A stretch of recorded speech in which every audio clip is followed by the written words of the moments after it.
Saudara, mari kita berdoa. Kami bersyukur Tuhan, pagi ini kami boleh datang beribadah kepadamu.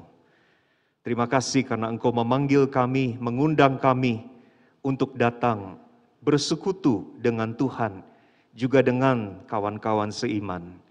Kami bersyukur untuk kesempatan ibadah ini karena kami percaya Tuhan hadir di tengah-tengah kami, dan Tuhan memberkati kami pada saat ini dengan kebenaran firman yang akan kami baca, kami pikirkan, kami renungkan, kami refleksikan ke dalam kehidupan kami.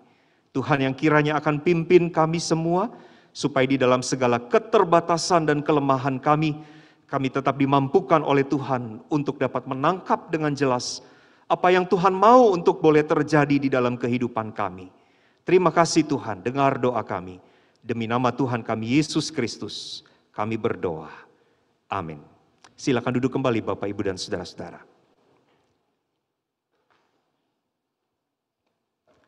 Shalom, selamat pagi Bapak, Ibu, dan saudara-saudara.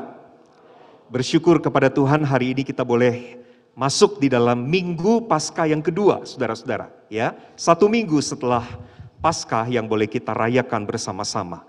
Mari kita membuka Alkitab dan membaca dari satu bagian di dalam Injil Lukas, patsalnya yang ke-24. Mari kita bersama membuka Injil Lukas pasal 24. Kita membaca mulai dari ayat yang ke-13 sampai dengan ayat yang ke-35. Satu bagian yang saya percaya tidak asing buat kita, sebuah cerita atau sebuah narasi, peristiwa di mana Yesus menampakkan diri kepada kedua orang murid di dalam perjalanan menuju ke Emmaus. Lukas 24 ayat 13 sampai dengan ayat 35. Akan saya bacakan buat kita sekalian. Pada hari itu juga, 2 orang dari murid-murid Yesus pergi ke sebuah kampung yang bernama Emmaus, yang terletak kira-kira 7 mil jauhnya dari Yerusalem. Dan mereka bercakap-cakap tentang segala sesuatu yang telah terjadi. Ketika mereka sedang bercakap-cakap dan bertukar pikiran, datanglah Yesus sendiri mendekati mereka, lalu berjalan bersama-sama dengan mereka. Tetapi ada sesuatu yang menghalangi mata mereka, sehingga mereka tidak dapat mengenal Dia. Yesus berkata kepada mereka, "Apakah yang kamu percakapkan sementara kamu berjalan?" Maka berhentilah mereka dengan muka muram. Seorang dari mereka, namanya Kleopas, menjawabnya, "Adakah engkau satu-satunya orang asing di Yerusalem yang tidak tahu apa yang terjadi di situ pada hari-hari belakangan ini?" Katanya kepada mereka, "Apakah itu?" Jawab mereka, "Apa yang terjadi dengan Yesus, orang Nazaret? Dia adalah seorang nabi yang berkuasa dalam pekerjaan dan perkataan di hadapan Allah dan di depan seluruh bangsa kami. Tetapi imam-imam kepala dan pemimpin-pemimpin kami telah menyerahkan Dia untuk dihukum mati, dan mereka telah menyalibkannya. Padahal kami dahulu mengharapkan bahwa Dialah yang datang untuk membebaskan bangsa Israel. Tetapi sementara itu telah lewat 3 hari sejak semuanya itu terjadi. Tetapi beberapa perempuan dari kalangan kami telah mengejutkan kami. Pagi-pagi buta, mereka telah pergi ke kubur dan tidak menemukan mayatnya. Lalu mereka datang dengan berita bahwa telah kelihatan kepada mereka malaikat-malaikat yang mengatakan bahwa ia hidup. Dan beberapa teman kami telah pergi ke kubur itu dan mendapati bahwa memang benar yang dikatakan perempuan-perempuan itu.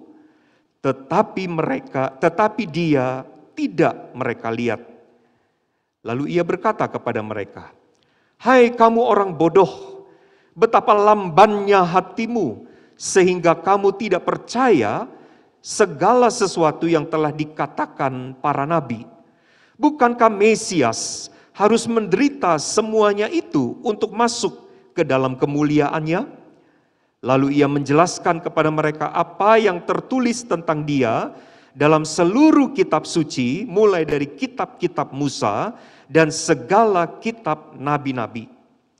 Mereka mendekati kampung yang mereka tuju. Lalu ia berbuat seolah-olah hendak meneruskan perjalanannya.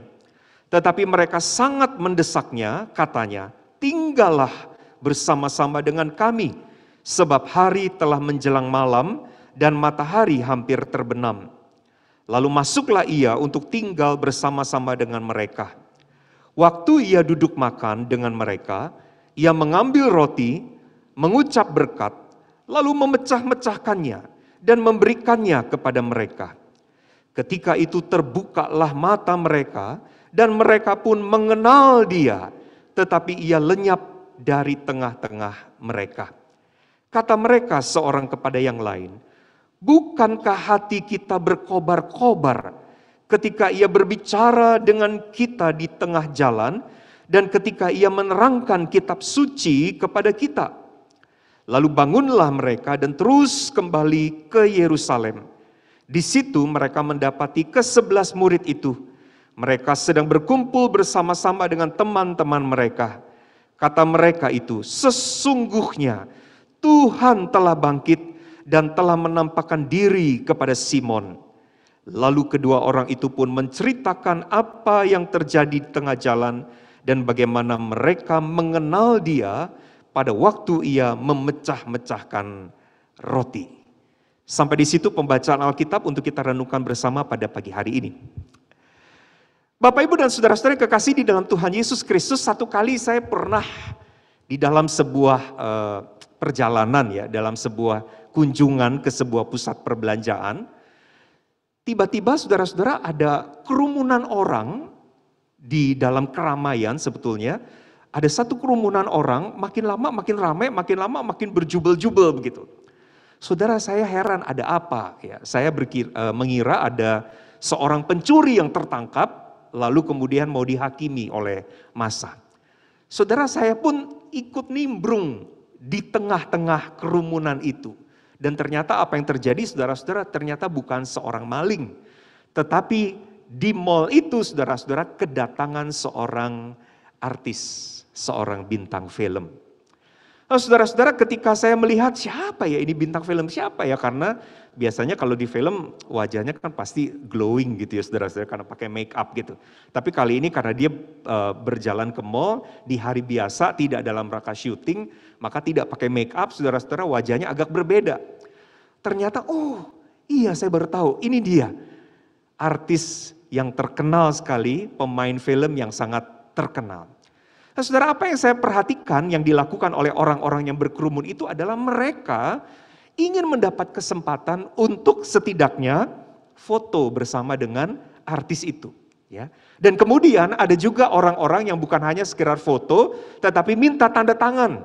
Entah itu di secari kertas atau di secari tisu, pokoknya tanda tangan artis mereka yang mereka puja, yang mereka gandrungi, yang mereka sangat favoritkan. Nah, saudara-saudara, lalu kemudian orang makin lama makin berkerumun dan saya kemudian mundur dan saya pergi. Saudara, ketika saya mengingat kembali peristiwa itu, saya terpikir begini, saudara-saudara. Begitu banyak orang gandrung untuk mendapat kesempatan foto dengan seorang artis. Atau mendapatkan tanda tangan dari seorang artis. Yang saya pikirkan dalam kepala saya adalah begini. Untuk apa semua itu? Apakah gunanya foto atau tanda tangan artis itu? Apakah efeknya bagi orang yang berfoto dengan artis itu dan minta tanda tangan dari dia?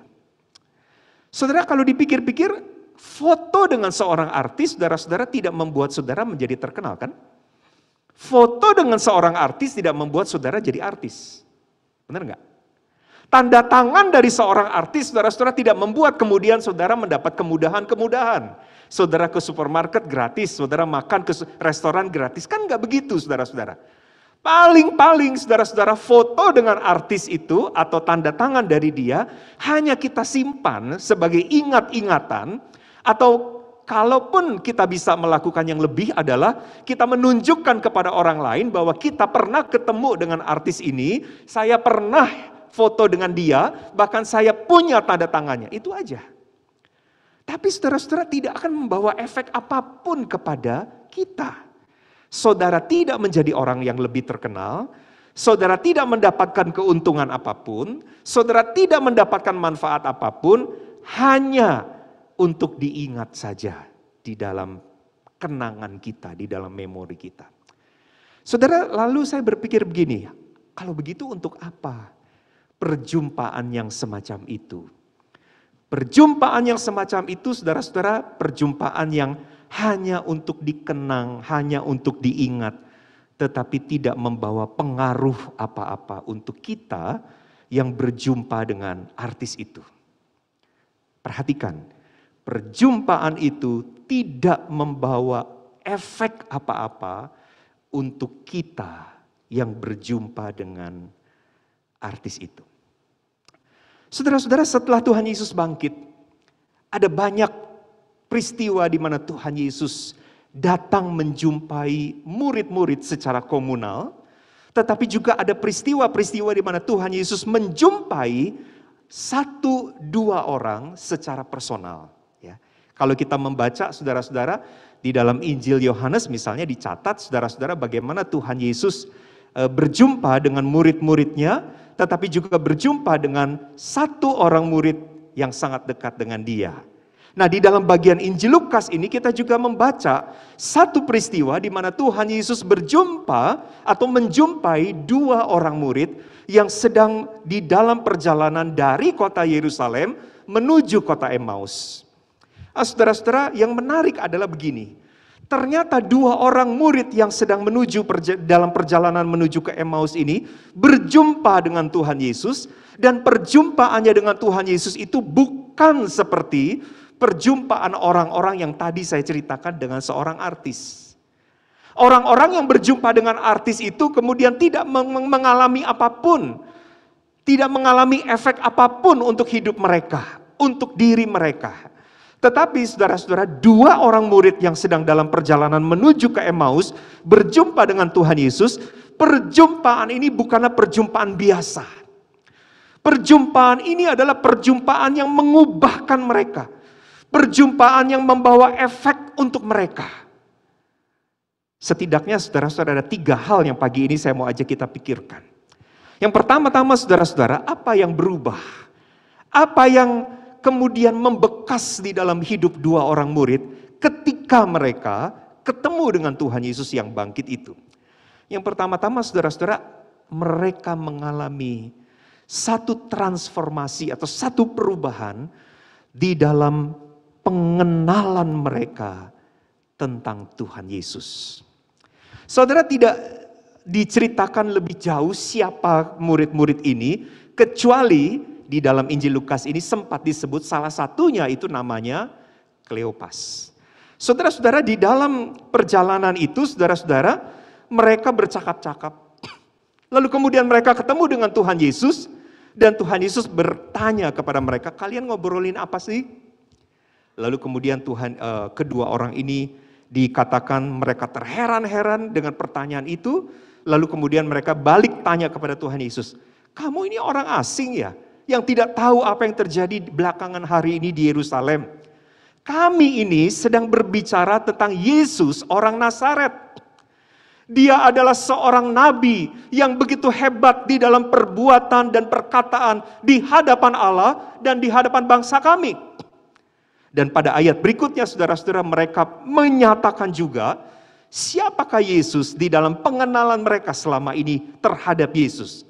Bahwa sesungguhnya mereka mengharapkan Yesus akan membawa sebuah pembaharuan untuk bangsa Israel, untuk orang-orang Yahudi.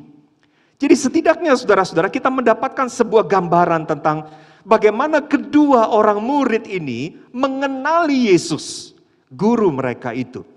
Mereka mengenal Yesus sebagai seorang nabi yang hebat.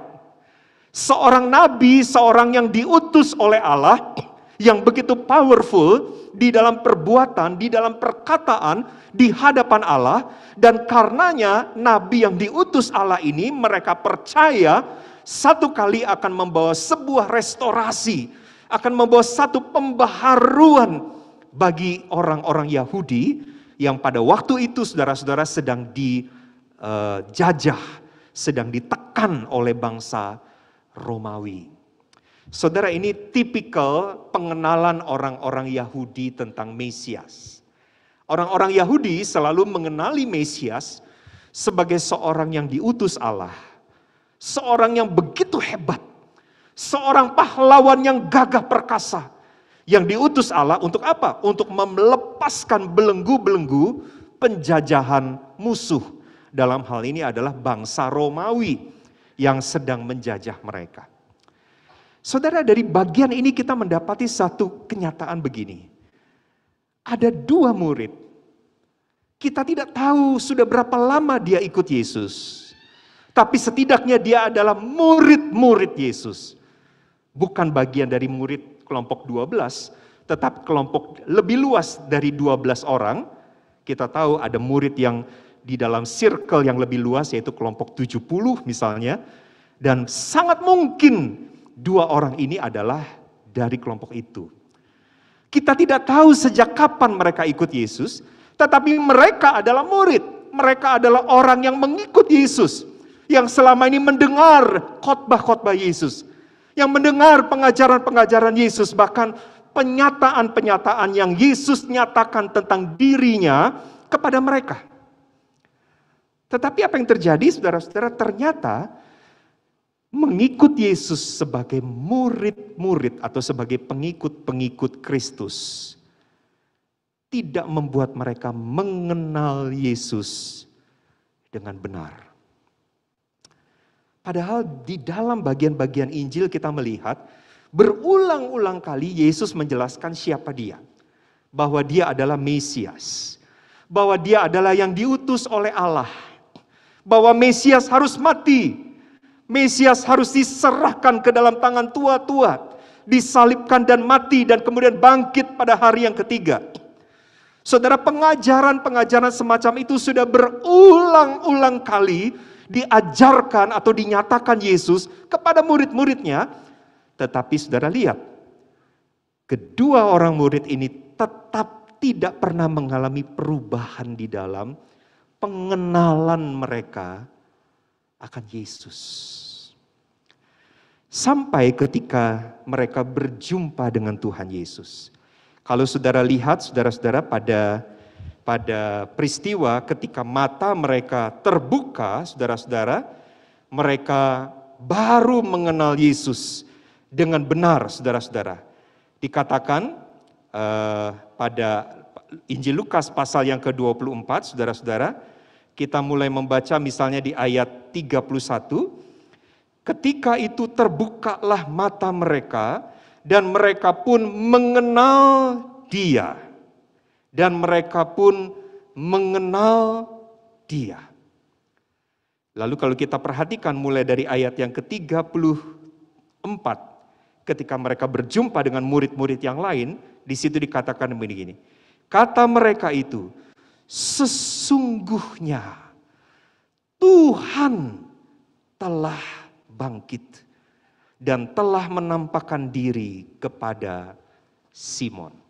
Saudara lihat, ada satu pergeseran, ada satu switch yang terjadi di dalam bagaimana mereka mengenal Tuhan Yesus yang mereka ikuti selama ini.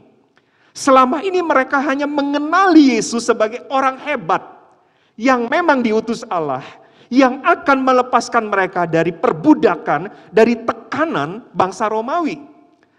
Tetapi sekarang setelah mereka berjumpa dengan Yesus yang bangkit itu, mereka bisa melihat Yesus dan mengenal Yesus dengan pengenalan yang benar. Karena itu mereka mengatakan sesungguhnya Tuhan sudah bangkit dan sudah menampakkan diri kepada Simon. Saudara, satu perubahan yang sangat drastis terjadi karena perjumpaan. Tidak seperti orang-orang di mall yang berjumpa dengan artis, yang ketika mereka pulang, hidup mereka sama. Nothing happen. Tidak terjadi apa-apa dalam hidup mereka. Tidak ada yang berubah. Tidak ada yang berubah gara-gara perjumpaan itu. Tidak membuat mereka lebih terkenal, tidak membuat mereka lebih cakep, tidak membuat mereka lebih pinter. Tidak ada yang berubah gara-gara perjumpaan dengan artis. Tapi kalau saudara lihat, perjumpaan dengan Yesus itu, saudara-saudara, membawa satu transformasi yang begitu besar. Mereka bukan saja mengenal Yesus sebagai orang hebat yang diutus Allah. Dari cara pikir mereka sendiri, dari cara pikir orang Yahudi tentang siapa itu Mesias. Sekarang mereka bisa mengenal Yesus dari apa yang Yesus nyatakan tentang siapa dia. Sesungguhnya Tuhan telah bangkit. Saudara, entah berapa kali saudara dan saya sudah merayakan Paskah. Rasanya sudah puluhan kali, mungkin tidak jauh beda umurnya dengan banyaknya frekuensinya dengan banyaknya umur kita. Kalau saudara sekarang umur 30-an, umur 40-an, umur 50-an, kita merayakan Paskah setidaknya sudah puluhan kali. Satu pertanyaan yang ingin saya tanyakan kepada kita adalah begini. Ketika kita merayakan Paskah, apa yang terjadi? Saudara-saudara, kadang-kadang memang sama seperti orang ketemu dengan artis di mall, tidak ada yang terjadi, tidak ada apa-apa yang terjadi. Memang ada sebuah kegemparan, memang ada satu hal yang begitu spektakuler di mall ketika orang ketemu artis, demikian juga di gereja-gereja ketika merayakan Paskah. Wah, begitu luar biasa. Acaranya, dekorasinya, semuanya sudah dipersiapkan dengan begitu spektakuler. Tetapi sayangnya saudara-saudara, apa yang begitu gempar itu ternyata tidak membuat kita yang merayakan Paskah kembali ke rumah sebagai pribadi yang berbeda. Kita tetap sama.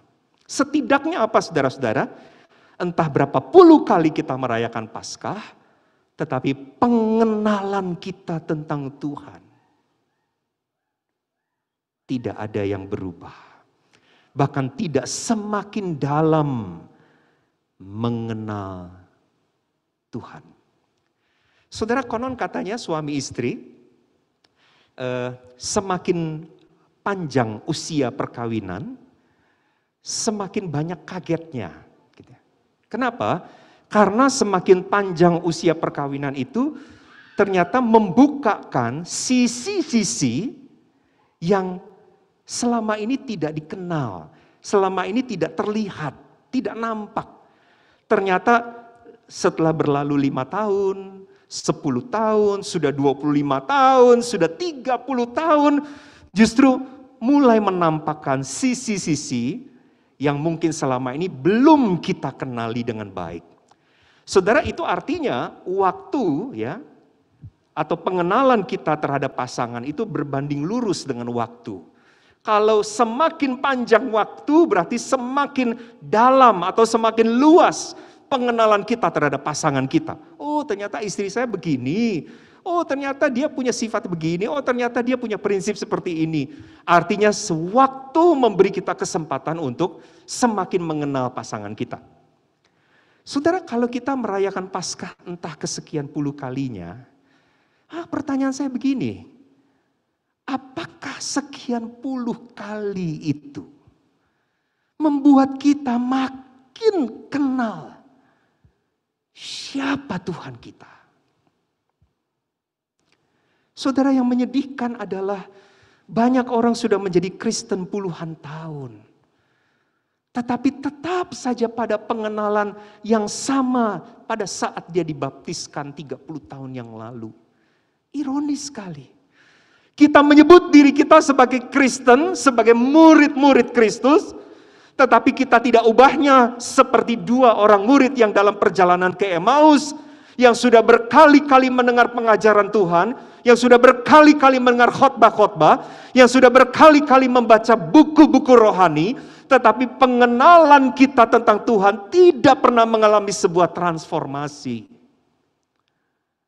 Saudara, saya mengajak untuk kita bukan hanya sekedar masuk di dalam euforia Paskah. Tapi saya mau mengajak kita untuk masuk kepada inti dari Paskah.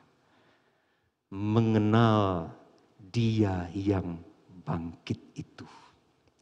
Semakin kenal, semakin dalam, semakin kita kenal Tuhan, semakin kita mengasihi Dia yang sudah mati dan bangkit buat kita.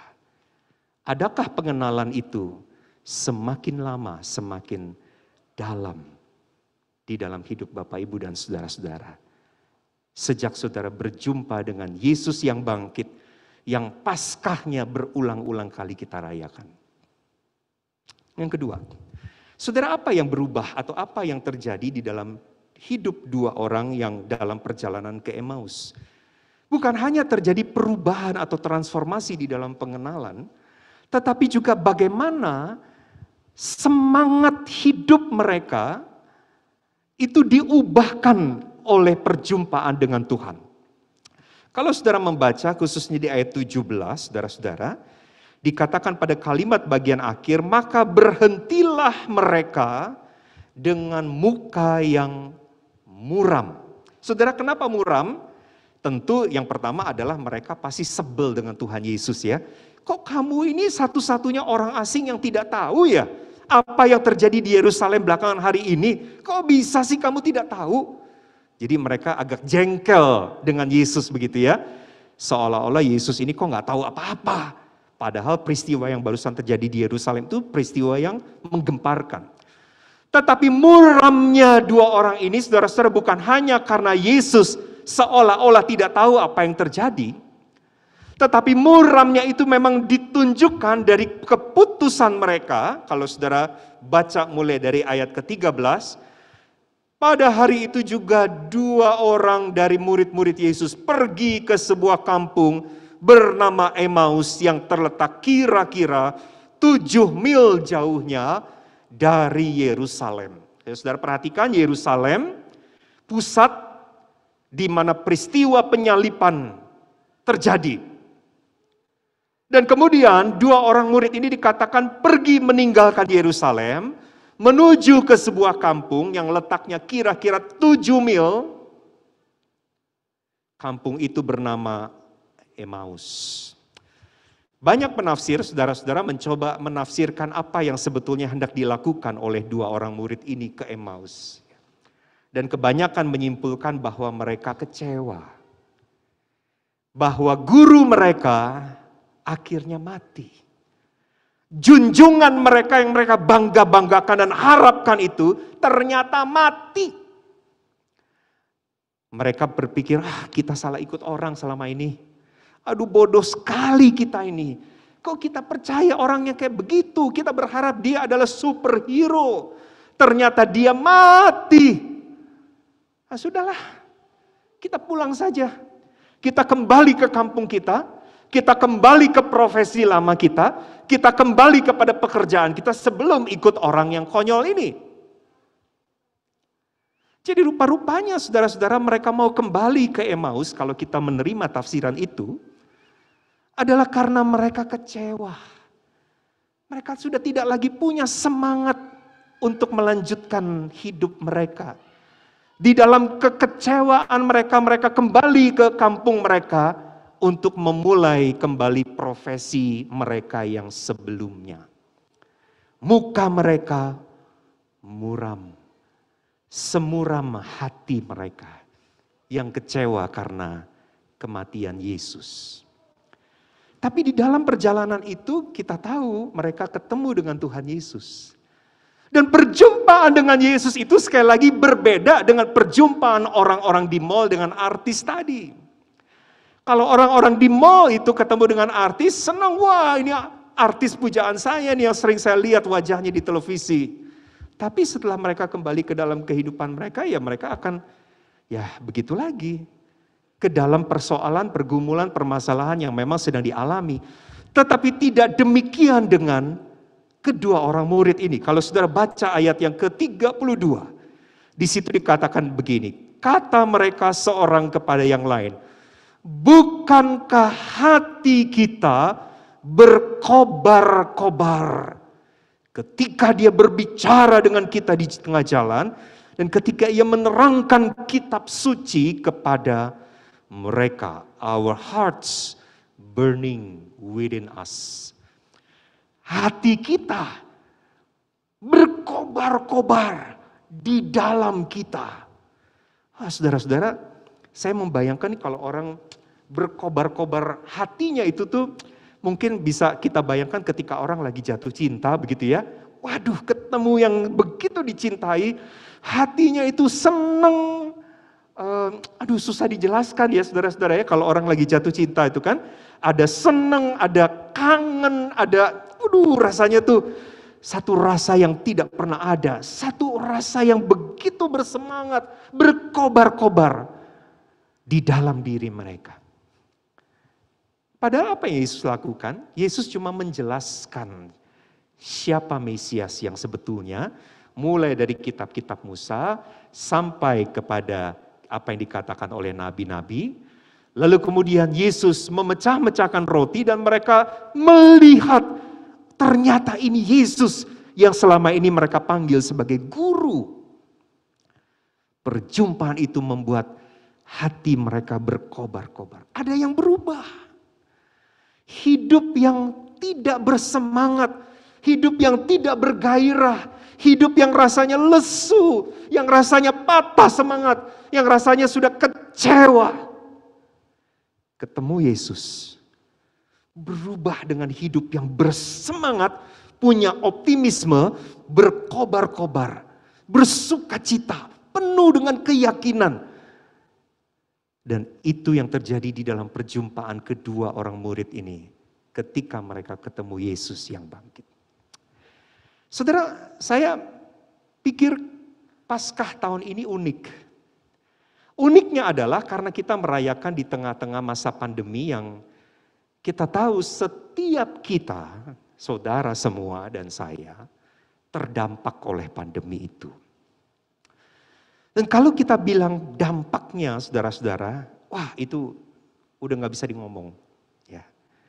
Saya sadar ada di tengah-tengah Bapak Ibu yang hadir di ruangan ini atau yang mengikuti ibadah secara online, mungkin mengalami dampak yang sangat serius, sangat parah di masa pandemi ini. Ada yang mungkin mengalami usaha yang kita rintis mulai dari nol. Mulai kecil sedikit demi sedikit berkembang.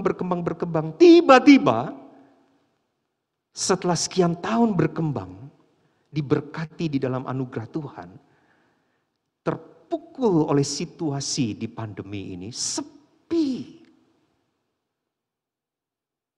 Bangkrut. Entah sudah berapa banyak cerita, ya, rumah-rumah makan legendaris ya, di Indonesia, di luar negeri, pemberitaannya begini, rumah makan yang berdiri pada tahun sekian, yang selalu menjadi ikon, yang selalu menjadi pusat orang selalu ingin datang mencoba makanannya, kelezatan makanannya, tiba-tiba harus menutup, ya, ditutup karena apa? Karena pandemi. Saudara, banyak orang di masa pandemi ini kemudian menjadi lesu, seolah-olah hidup sulit sekali. Ya bersyukur memang masih bisa hidup, tetapi rasanya menjalaninya itu berat. Berat. Bersyukur kita tidak menjadi korban dari COVID. Ada begitu banyak orang yang meninggal dunia karena COVID. Kita masih hidup, tapi kita yang hidup ini ternyata sebagian juga mungkin merasa, tapi saya hidup ini menjalaninya berat sekali. Susah. Bagaimana caranya memulai lagi usaha saya? Bagaimana memulai pekerjaan saya? Teman-teman yang di kuliah mungkin bagaimana mencari pekerjaan? Saudara, saya punya 2 orang keponakan yang kuliah dan lulus di masa pandemi. Angkatan pandemi ini saudara-saudara memang kasihan karena lamar kerjaan kesini susah sekali. Karena tidak banyak perusahaan-perusahaan membuka lowongan untuk pekerjaan. Akibatnya saudara-saudara, orang sudah lulus, sudah jadi sarjana, Ada beberapa yang kemudian menganggur, tidak punya pekerjaan, atau ya sudah pekerjaan yang penting ada kerjaan, tapi tidak seperti ideal yang dibayangkan dan diharapkan. Ada begitu banyak pergumulan yang mungkin membuat kita tawar hati, yang membuat kita berat sekali untuk melanjutkan hidup ini. Tetapi saudara-saudara, Paskah tahun ini kita rayakan dengan satu makna begini. Tuhan bangkit. Seperti tadi lagu yang kita nyanyikan, kita tahu bahwa hari esok itu ada di dalam kuasa tangannya. Maka kita merayakan Paskah pada tahun ini, kita berjumpa dengan Yesus yang bangkit, semestinya membuat kita mengalami sebuah perubahan. Satu perubahan yang begitu drastis dan radikal, dari kita yang mungkin sudah lesu, pesimis, tidak lagi punya kekuatan dan pengharapan untuk menjalani hidup. Sekarang punya satu keyakinan. Kita tidak tahu apa yang terjadi di depan, satu keyakinan bahwa kita punya Tuhan yang memegang hari depan. Saya ulang Bapak Ibu, kita tidak tahu hari depan. Tapi kita punya Tuhan yang hidup, yang memegang hari depan. Semestinya itu membuat kita berjalan dengan lebih optimis. Semestinya membuat kepala kita bisa lebih tegak untuk kita menapaki hari esok dengan Tuhan kita yang hidup. Nah, yang ketiga, yang terakhir. Bukan hanya pengenalan, bukan hanya semangat mereka yang diubahkan gara-gara ketemu Yesus. Yang ketiga, ini adalah tentang arah hidup. Tentang tujuan hidup. Saudara, menarik ketika di ayat 13 dikatakan kedua murid ini berjalan dari mana ke mana? Yerusalem menuju ke Emmaus. Dari tempat di mana Yesus disalibkan, Yesus mati. Dalam kecewa mereka pulang meninggalkan Yerusalem menuju ke Emmaus. Tapi segera setelah mereka ketemu Yesus, ayat 33. Coba saudara baca di situ. Lalu bangunlah mereka dan kembali ke Yerusalem. Saudara lihat ya, dari segi direction saja tuh udah berubah tuh ya. Dari Yerusalem ke Emmaus, sekarang dari Emmaus menuju ke Yerusalem.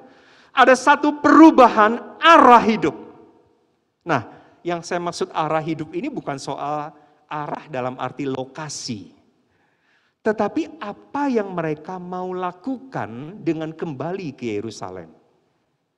Apa yang mereka mau lakukan dengan pulang ke Emmaus tadinya apa? Memang tidak dijelaskan di sini. Tapi kalau saudara memegang tafsiran beberapa ahli mau mengatakan bahwa sebagian mengatakan kedua orang ini ingin kembali kepada profesi lama mereka. Kembali ke dalam hidup seperti sebelum mereka kenal dan ikut Yesus. Tapi setelah mereka ketemu Yesus, coba kita baca ayat yang ke-33, 34, 35. Lalu bangunlah mereka dan terus kembali ke Yerusalem. Di situ mereka mendapati ke-11 murid itu. Mereka sedang berkumpul bersama-sama dengan teman-teman mereka. Kata mereka itu, sesungguhnya Tuhan telah bangkit dan telah menampakkan diri kepada Simon. Lalu kedua orang itu pun menceritakan apa yang terjadi di tengah jalan dan bagaimana mereka mengenal dia pada waktu ia memecah-mecahkan roti. Saudara, Yerusalem, kalau saya katakan mereka back to Yerusalem, sekali lagi bukan hanya tentang kembali ke kota atau lokasi kota Yerusalem. Kembali ke Yerusalem itu artinya dari hidup yang tidak berpengharapan itu, kemudian dengan semangat mereka mendapatkan arah dan tujuan hidup yang baru. Ke Yerusalem. Untuk apa? Kalau saudara lihat di dalam ayat ini dikatakan, mereka menceritakan pengalaman mereka ketemu Yesus. Saudara, ini persis seperti pekerjaan seorang saksi di tengah ruang pengadilan. Saksi, tugasnya apa? Kamu cerita saja apa yang kamu lihat. Kamu nggak usah tambahin ini, tambahin itu, tidak usah ditafsirkan ini, tidak usah ditafsirkan. Ceritakan apa yang kau lihat, ceritakan apa yang kau dengar, ceritakan apa yang kau tahu, cukup. Dan itu yang dilakukan oleh dua orang murid ini. Mereka menceritakan apa yang terjadi di tengah jalan dan bagaimana mereka mengenal dia pada waktu ia memecah-mecahkan roti. Intinya adalah back to Yerusalem adalah untuk menyaksikan bahwa Yesus itu hidup. Hal kedua tentang back to Yerusalem adalah begini. Kalau saudara sadar, Yerusalem itu adalah pusat keagamaan orang Yahudi, bukan? Di situ ada siapa? Ahli-ahli Taurat. Orang-orang Farisi, pemuka-pemuka agama Yahudi yang memang sangat membenci Yesus dan menyalibkan Yesus. Kira-kira bersaksi di Yerusalem tentang Yesus yang bangkit, apa konsekuensinya? Apa konsekuensinya? Mereka mungkin akan dibilang, kamu berbohong, tidak ada buktinya. Orang tidak mau percaya. Bahkan mungkin mereka bisa ditangkap. Bahkan mungkin mereka bisa mengalami apa yang terjadi pada Yesus guru mereka yang baru saja mati disalibkan. Artinya saudara-saudara, back to Yerusalem, bersaksi tentang Yesus, sekalipun penuh dengan resiko, ada harga yang harus dibayar. Tetapi arah dan tujuan hidup mereka tidak mungkin bisa ditahan oleh apapun atau oleh siapapun setelah mereka berjumpa dengan Tuhan Yesus. Ada satu kegairahan untuk melayani, ada satu kegairahan untuk memberi diri, mati sekalipun saya tidak takut untuk bersaksi tentang Tuhan. Saudara, perjumpaan dengan Yesus di dalam Paskah yang kita rayakan mestinya juga membuat saudara mengalami seperti yang terjadi pada dua orang murid di Emmaus. Satu kerinduan yang lebih untuk melayani. Satu kesediaan yang lebih lagi untuk bersaksi. Sekalipun ada resiko, sekalipun ada harga, tetapi tidak ada sesuatu pun atau apapun yang bisa menahan aku untuk melayani dan bersaksi tentang Tuhan. Kalau tiga hal ini tidak terjadi, maka Paskah yang kita rayakan puluhan kali adalah drama yang paling tidak lucu, yang terjadi berulang-ulang kali setiap tahun, yang tidak pernah mengerjakan apapun buat kita yang merayakannya. Tetapi sekalipun Paskah dirayakan dalam kesederhanaan, yang penting perjumpaan dengan Yesus yang bangkit itu mengubahkan hidup saya. Mari kita berdoa, saudara-saudara.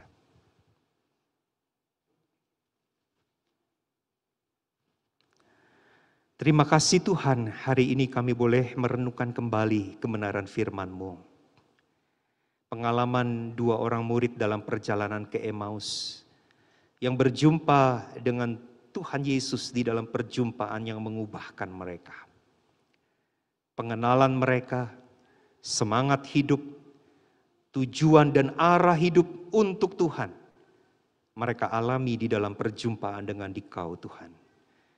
Maka jangan hanya mereka yang mengalami, kami pun rindu mengalaminya sebagai murid-murid Kristus yang merayakan Paskah pada zaman ini. Kami rindu Paskah bukan hanya sekedar menjadi sebuah selebrasi, menjadi sebuah perayaan tanpa makna. Tapi kami rindu Paskah betul-betul adalah sebuah perjumpaan kami dengan Yesus yang bangkit. Satu perjumpaan yang akan mengubahkan kami.